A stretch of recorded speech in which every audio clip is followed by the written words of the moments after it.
To, assalamu alaikum. Barkanmu da yamma.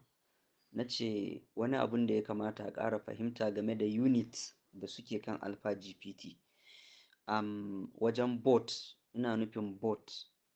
Za ku ga akwai bot na Binance, akwai na Coinbase, akwai na Kraken, akwai na KuCoin, akwai na Bitfinex. Yawwa kusan su suke aiki. Akwai na Bybit shine na gift, na free kenan. Akwai na $1,000 shine ina ga kamar $1,800 shine kamar na Uniswap.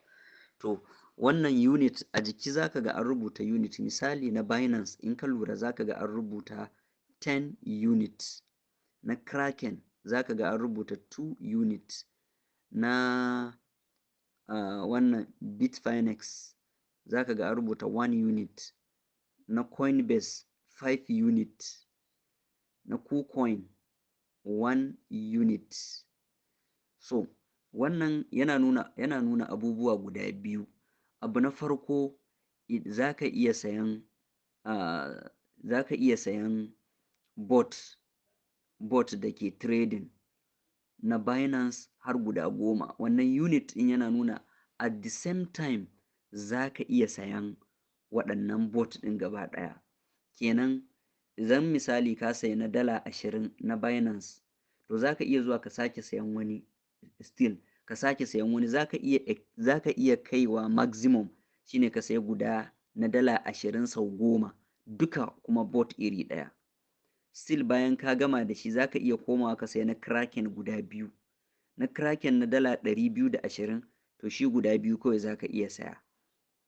Kaga kenan in ka ga dama kana da bot guda 10 na Binance kuma kana da 2 na Kraken, sannan kuma zaka iya sayan na Bitfinex shi kuma guda 1 ne, shi yasa kuka ga an rubuta 1 unit. Na Coinbase shine na $80, shi kuma 5 unit, ma'ana zaka iya sayan bot ɗin guda 5 kenan. Sai na KuCoin shi kuma na $1000 guda 1 zaka iya saya. Don haka kenan wannan yana nuna cewa misali akwai wanda sun mun tambaya sai na yi musu reply suka ce za su iya sayan na $500 guda 2, sai na ce musu za su iya saya. To sai daga baya na tsaya na nutsu sai na fahimci wannan unit ɗin.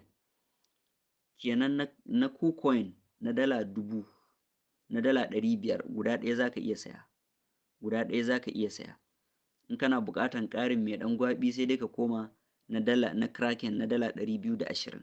So sai a ƙarshe gashi nan na rubuta Binance zaka iya sayan bot guda 10, Coinbase guda 5, Kraken guda 2, KuCoin guda 1, Bitfinex guda 1.